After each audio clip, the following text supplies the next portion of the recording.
Whoa. I'm running short of words right now, but I cannot afford this because I have to speak. Thank you so much for all the love, for all the warmth. Thank you for accepting me. Thank you very much.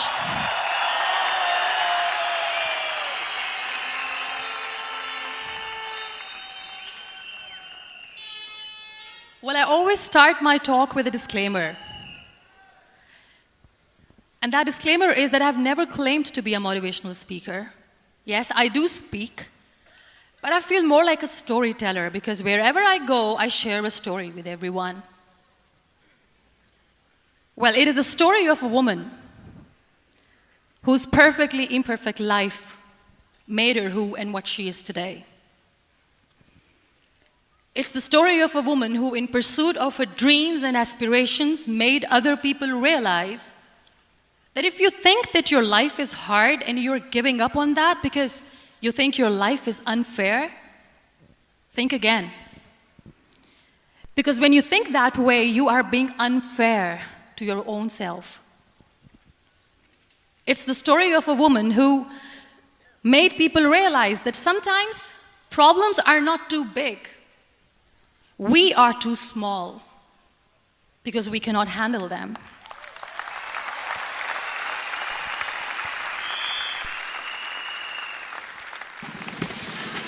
It is the story of a woman who with time realized that real happiness doesn't lie in success, money, fame. It lies within. Real happiness lies in gratitude. So I am here, and I'm going to share the story of that woman. That is my story. The story of gratitude.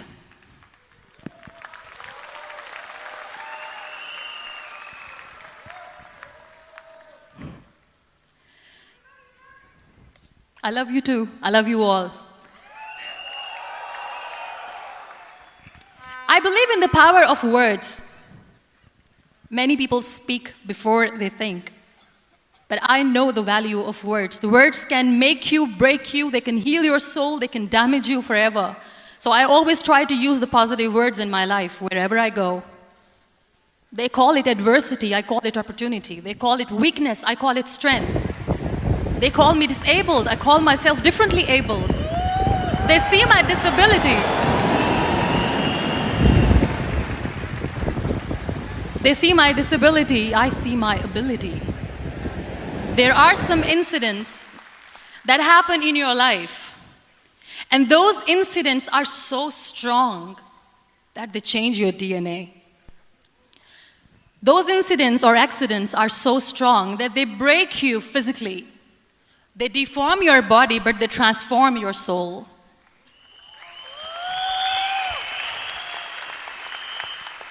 Those incidents break you, deform you, but they mold you into the best version of you. And the same thing happened to me. And I'm going to share what exactly happened to me. I was 18 years old when I got married. And this thing I'm sharing for the very first time on an international level. I was 18 years old when I got married. I belonged to a very conservative family, a Baloch family, where good daughters never say no to their parents. My father wanted me to get married. And all I said was, if that makes you happy, I'll say yes. And of course, it was never a happy marriage. Just about after 2 years of getting married, about 9 years ago, I met a car accident. Somehow my husband fell asleep and the car fell in the ditch. He managed to jump out, saved himself. I'm happy for him. But I stayed inside the car and I sustained a lot of injuries. The list is a bit long. Don't get scared. I'm perfectly fine now. Radius ulna of my right arm were fractured. The wrist was fractured. Shoulder bone and collarbone were fractured. My whole rib cage got fractured. And because of the rib cage injury, lungs and liver were badly injured. I couldn't breathe. I lost urinary bowel control. That's why I have to wear the bag wherever I go. But that injury that changed me and my life completely as a person and my perception towards living my life was the spine injury. 3 vertebrae of my backbone were completely crushed, and I got paralyzed for the rest of my life. So this accident took place in a far-flung area in the outskirts of a very small province, Balochistan, where there was no first aid, no hospital, no ambulance. I was in the middle of nowhere in that toppled car. Many people came to rescue. They gave me CPR. They dragged me out of the car. And while they were dragging me out, I got the complete transection of my spinal cord. And now there was this debate going on. Should we keep it here? She's going to die. Where should we go? There is no ambulance. There was this 4-wheeler Jeep standing in the corner of the street. They said, put her in the back of the Jeep and take her to the hospital, which is 3 hours away from this place. And I still remember that bumpy ride. I was all broken. They threw me at the back of the Jeep and they rushed me to the hospital. That is where I realized that my half body was fractured and half was paralyzed. I finally ended up in a hospital where I stayed for 2.5 months. I underwent multiple surgeries. Doctors have put a lot of titanium in my arm. There's a lot of titanium at my back to fix my back. That's why people in Pakistan call me the Iron Lady of Pakistan.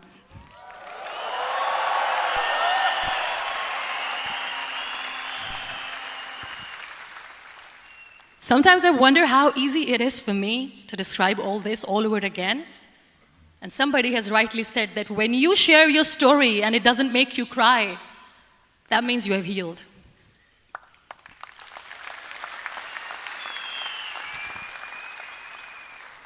Those 2.5 months in the hospital were dreadful. I will not make up stories just to inspire you. I was at the verge of despair. One day, doctor came to me and he said, well, I heard that you wanted to be an artist, but you ended up being a housewife. I have a bad news for you. You won't be able to paint again because your wrist and your arm are so deformed, you won't be able to hold a pen again. And I stayed quiet. Next day, doctor came to me and said, your spine injury is so bad, you won't be able to walk again. I took a deep breath and I said, it's all right. The very next day, doctor came to me and said, because of your spine injury and the fixation that you have in your back, you won't be able to give birth to a child again. That day, I was devastated. I still remember, I asked my mother, why me? And that is where I started to question my existence. Why am I even alive? What's the point of living? I cannot walk, I cannot paint, fine, I cannot be a mother. And we have this thing in our heads, being women, that we are incomplete without having children. I am going to be an incomplete woman for the rest of my life. What's the point? People are scared. They think I will get divorced. What is going to happen to me? Why me? Why am I alive? We all try to chase this tunnel. We all do this because we see light in the end of the tunnel, which keeps us going. My dear friends, in my situation, there was a tunnel that I had to roll on, but there was no light. And that is where I realized that the words have the power to heal the soul. My mother said to me, this too shall pass. God has a greater plan for you. I don't know what it is, but He surely has.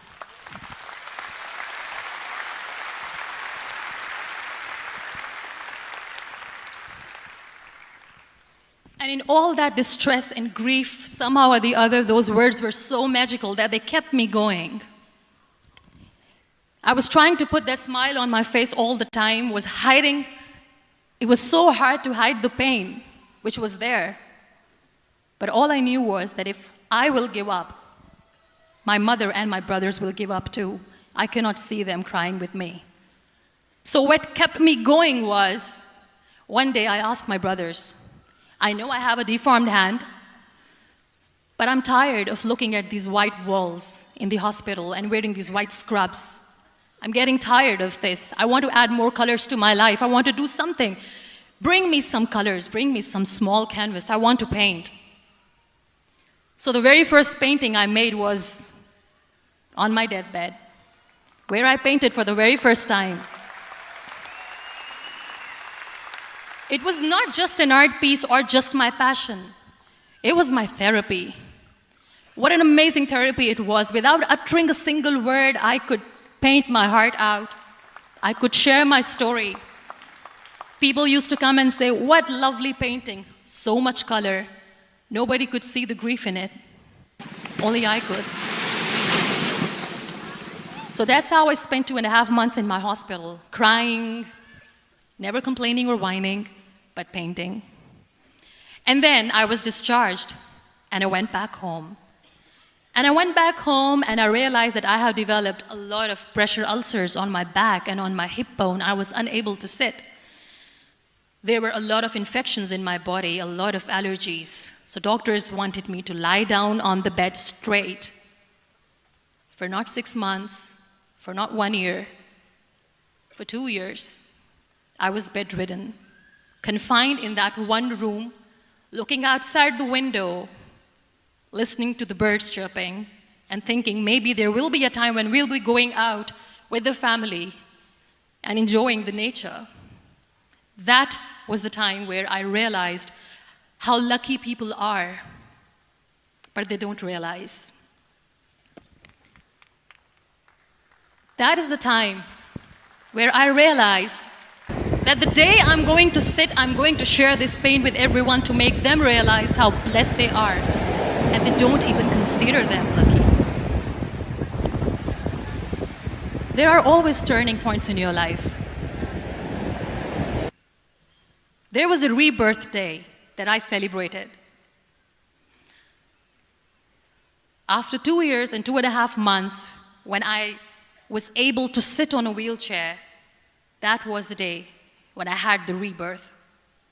I was a completely different person. I still remember the day I sat on the wheelchair for the first time, knowing that I'm never going to leave this, knowing that I won't be able to walk for the rest of my life. I saw myself in the mirror, and I talked to myself. And I still remember what I said. I cannot wait for a miracle to come and make me walk. I cannot sit in the corner of the room crying, cribbing, and begging for mercy because nobody has time. So I have to accept myself the way I am. The sooner, the better. So I applied the lip color for the first time.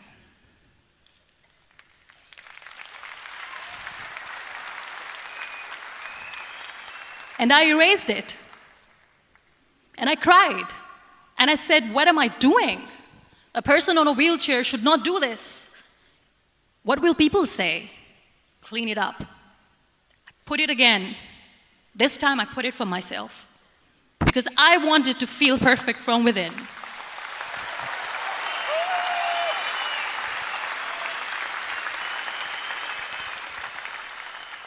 And that day I decided that I'm going to live life for myself. I am not going to be that perfect person for someone. I am just going to take this moment and I will make it perfect for myself. And you know how it all began? That day I decided that I'm going to fight my fears. We all have fears. Fear of unknown, fear of known, fear of losing people, fear of losing health, money. We want to excel in career, we want to become famous, we want to get money. We are scared all the time. So I wrote down one by one all those fears, and I decided that I'm going to overcome these fears one at a time. You know what was my biggest fear? Divorce. I couldn't stand this word. I was trying to cling on to this person who didn't want me anymore, but I said no. I have to make it work. But the day I decided that this is nothing but my fear, I liberated myself by setting him free. And I made myself emotionally so strong that the day I got the news that he's getting married, I sent him a text that I'm so happy for you and I wish you all the best. And he knows that I pray for him today.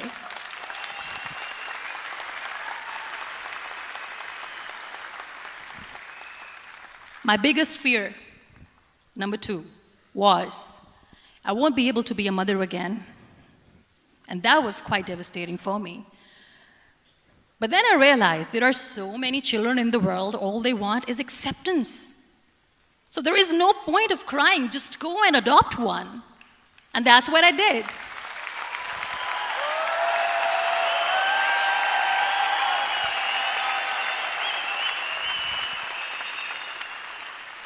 I gave my name in different organizations, different orphanages. I didn't mention that I'm on a wheelchair, dying to have a child. So I just told them that this is Muniba Mazari and she wants to adopt a boy or girl, whatsoever, but I want to adopt a kid. And I waited patiently. 2 years later, I got this call from a very small city in Pakistan. I got a call and they said, "Are you Muniba Mazari? There is a baby boy and would you like to adopt?" And when I say yes, I could literally feel the labor pain. I said, yes, yes, I am going to adopt him. I am coming to take him home.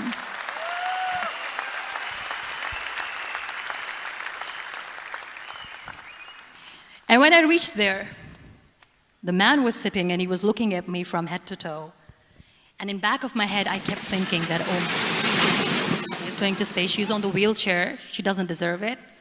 How is she going to take care of him? And I looked at him and I said, do not judge me because I'm on the wheelchair. But you know what he said? He said, I know you will be the best mother of this child. You both are lucky to have each other.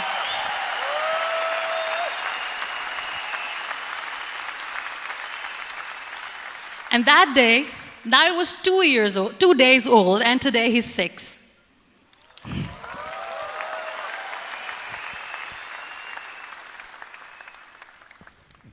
You'll be surprised to know another bigger fear that I had in me. It was facing people. I used to hide myself from people. When I was on bed for 2 years, I used to keep the door closed. I used to pretend that I'm not going to meet anyone, tell them that I'm sleeping. You know why? Because I couldn't stand that sympathy that they had for me. They used to treat me like a patient. When I used to smile, they used to look at me and say that, "You're smiling, are you okay?" I was tired of this question being asked, "Are you sick?" Well, a lady yesterday at the airport asked me, "Are you sick?" And I said, well, besides the spinal cord injury, I'm fine, I guess.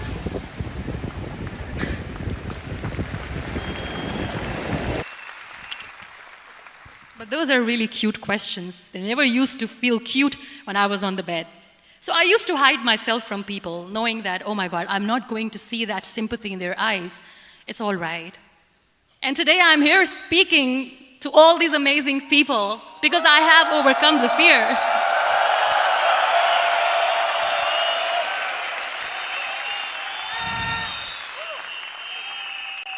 You know, when you end up being on the wheelchair, what's the most painful thing? That's another fear that people on the wheelchair, or the people who are differently able, have in their hearts, but they never share. I'll share that with you. The lack of acceptance.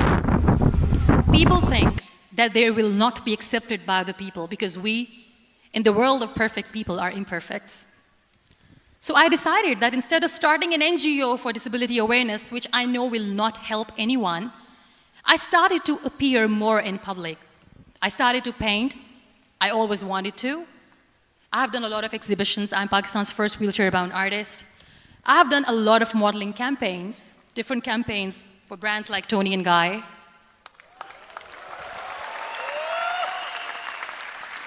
I have done some really funny, breaking the barriers kind of modeling. There was this one by the name Clown Town where I became a clown because I know that clowns have hearts too. And then I also decided that if I really want to make the difference, I am not going to let people use me for their polio campaigns where they will make you a victim and an emblem of misery and mercy and will say that, you know what, give polio drops to your children or they'll become like this girl. I decided that I'm going to join the national TV of Pakistan as an anchor person.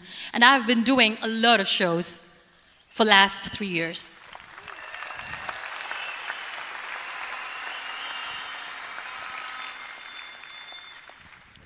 So when you accept yourself the way you are, the world recognizes you.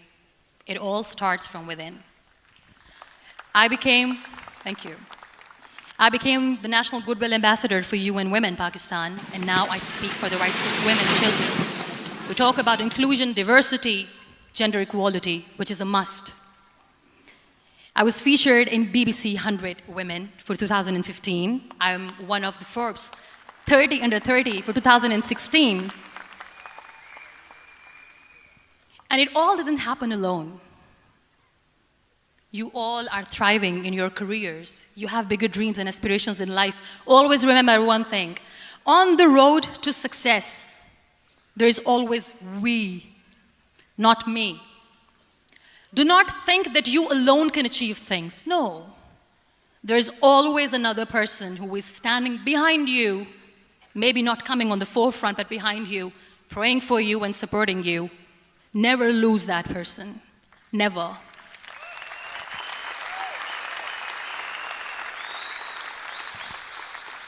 No matter how much I say that I couldn't find a hero, so I became one, I still want to recognize those 3 people in my life who literally changed my life completely, and I get inspiration from them every single day. Waleed Khan. Many people know about the terrorist attacks in Pakistan.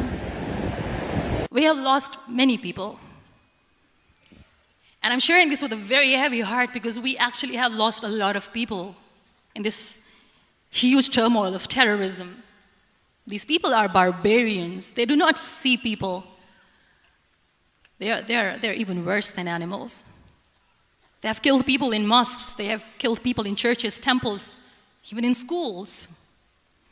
There was this terrorist attack in Army Public School, Peshawar, where these terrorists entered in an examination hall and they killed our children. And in that attack, that day, this beautiful boy, Waleed Khan, who was my hero, my real life hero, was the proctor who was taking care of the students, was keeping an eye on the students. Those barbarians shot him 3 times in the face, 5 times on his body, and he fell down. I was asked to give a talk in the school after a week of that terrorist attack. With a very heavy heart, I went there and I spoke.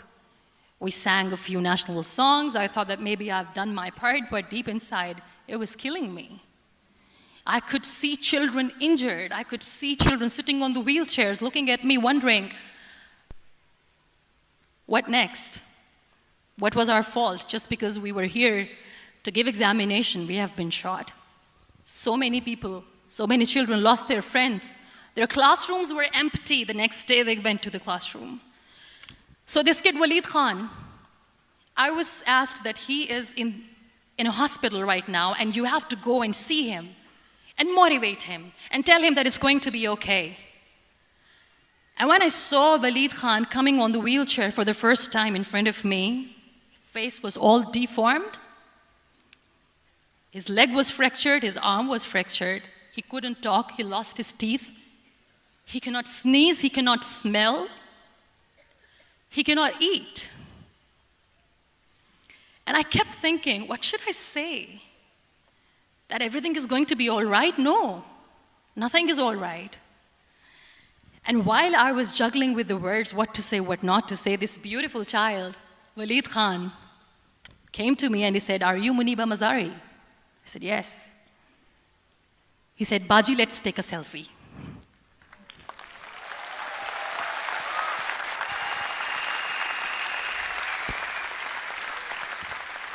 And with that beautiful, toothless smile of Waleed Khan, we took that beautiful selfie that I still have with me.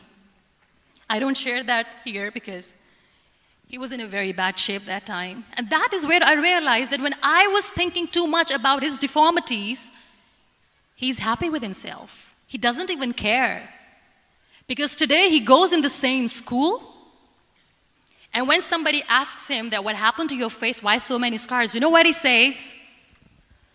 "These scars are my medals and I wear them with pride."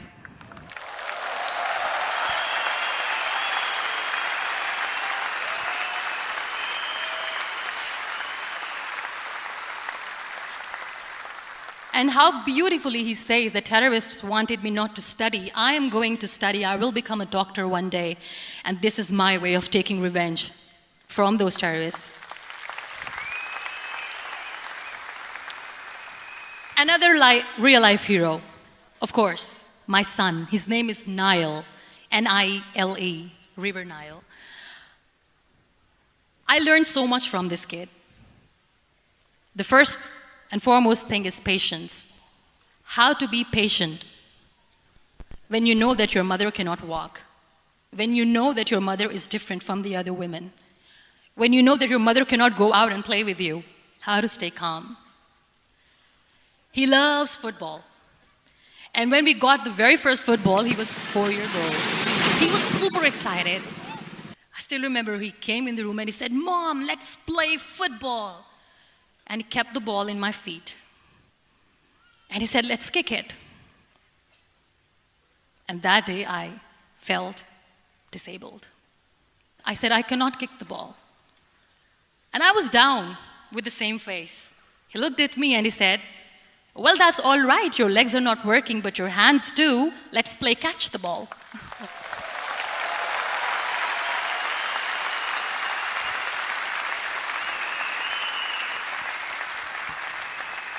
You know what? That day he made me realize that when you think your glass is half empty, come on, your glass is half full.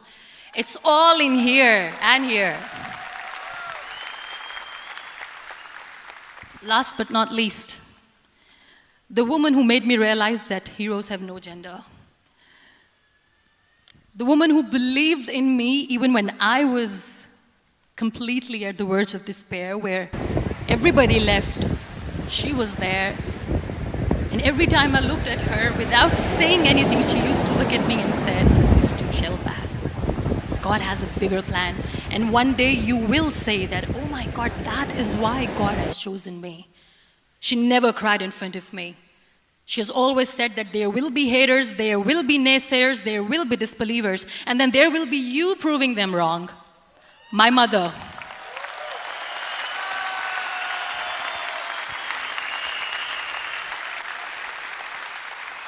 Whatever I am today, I'm nothing without her.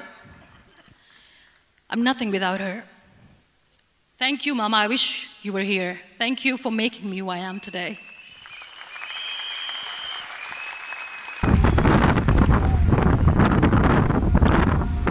You know what? We human beings have a problem. Out of many problems, there is one more, and this is self-created one. We always expect ease from life. We have this amazing fantasy about life. This is how things should work. This is my plan. It should go as per my plan. If that doesn't happen, we give up. So my dear friends, let me tell you one thing. I never wanted to be on the wheelchair. Never thought of being on the wheelchair. I was always aspiring to do bigger things, but had no idea that for that I have to pay the price to be where I am today. It's a very heavy price. This life is a test and a trial, and tests or trials are never supposed to be easy. So when you are expecting ease from life, and life gives you lemons, then you make the lemonade, and then do not blame life for that, because you were expecting ease from a trial. Trials make you a stronger, better person. Life is a trial, and with time you realize that.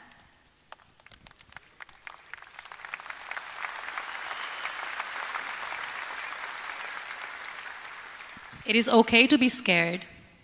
It is okay to cry. Everything is okay, but giving up should not be an option. They always say that failure is not an option. Failure should be an option, because when you fail, you get up, and then you fail, and then you get up, and that keeps you going. That's how humans are strong.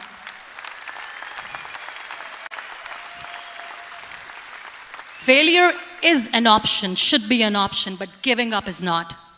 Never. We have this thing in minds. We call it perfection. We want everything perfect. We want ourselves to be perfect. There is this image in our head about everything. Perfect life, perfect relationships, perfect career, perfect amount of money that we need to earn no matter what. Nothing is perfect in this world. We all are perfectly imperfect, and that is perfectly all right. That's all right. We were sent here not to become the perfect people. Those people who tell you how to look perfect, even those people are imperfect. Trying to fight this fear of looking imperfect. I used to be perfect. I still remember. I got this compliment years ago when I used to walk. Oh my God, look at you. You're fair, you're tall, you're perfect. Look at me now.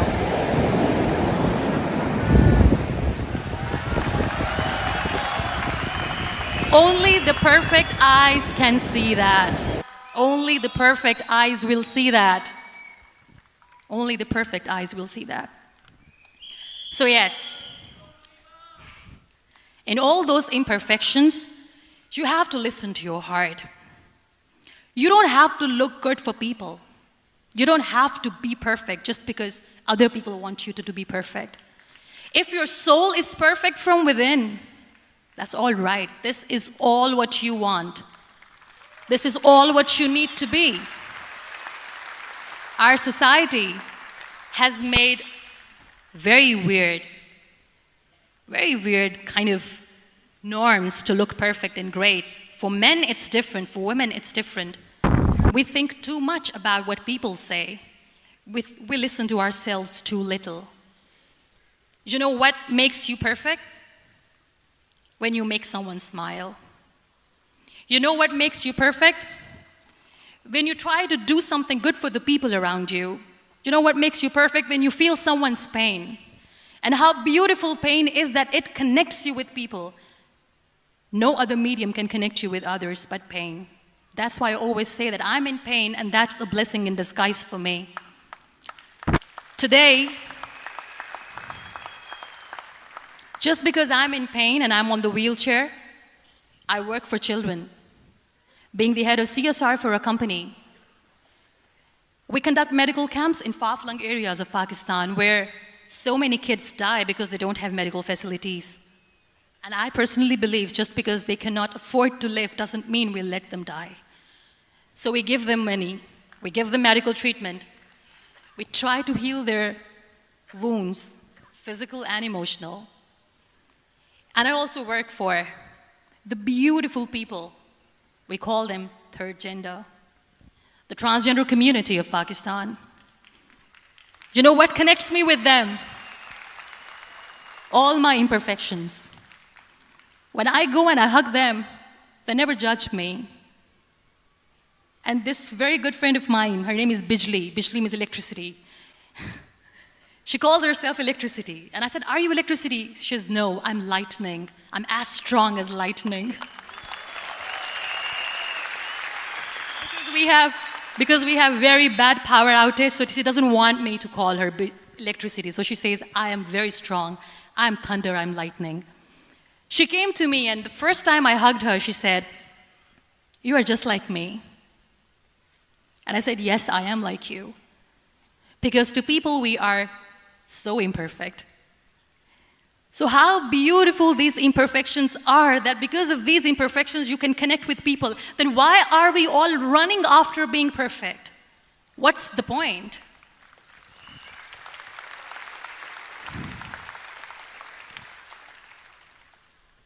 Every time I go in public, I always smile.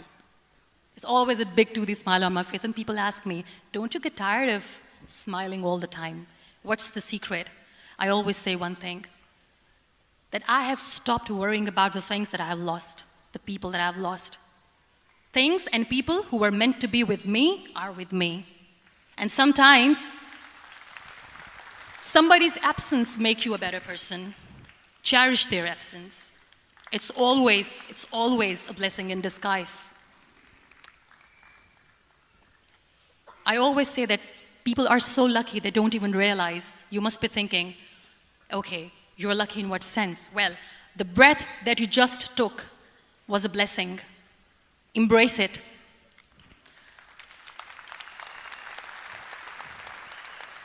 There are so many people in the world who are dreaming to live a life that you are living right now. You have no idea. Embrace each and every breath that you are taking. Celebrate your life. Live it. Don't die before your death. We all die.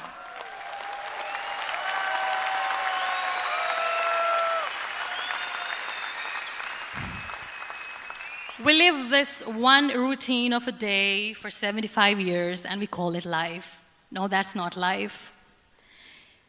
If you're still thinking why you have been sent here, if you're still juggling with the concept of why you are here, you haven't lived yet. You work hard, you make money, you do it for yourself. That's not life. You go out, you seek for people who need your help, you make their lives better.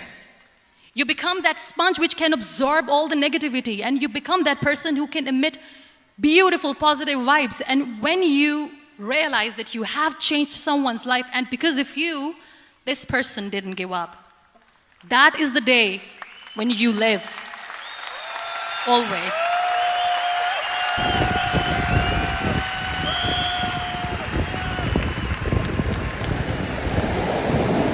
We were talking about gratitude, why I smile all the time. I cry all night when nobody sees me, because I'm a human and I have to keep the balance. And I smile all day because I know that if I will smile, I can make people smile. That keeps me going.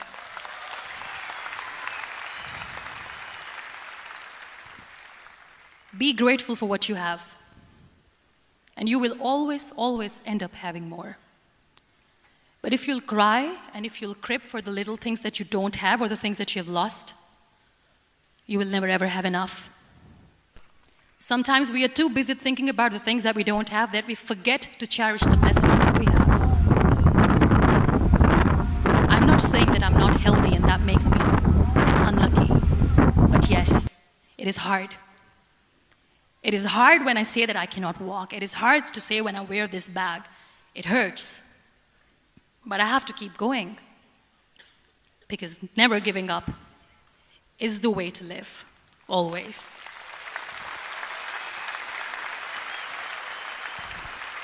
So I'll end my talk on a very short note. Live your life fully.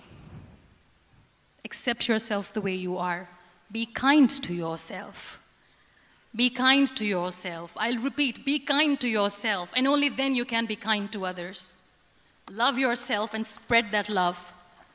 Life will be hard. There will be turmoils, there will be trials, but that will only make you stronger. Never give up.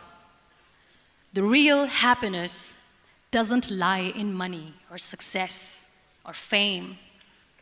I have this all, I never wanted this. Real happiness lies in gratitude. So be grateful, be alive, and live every moment. Thank you so much, everyone.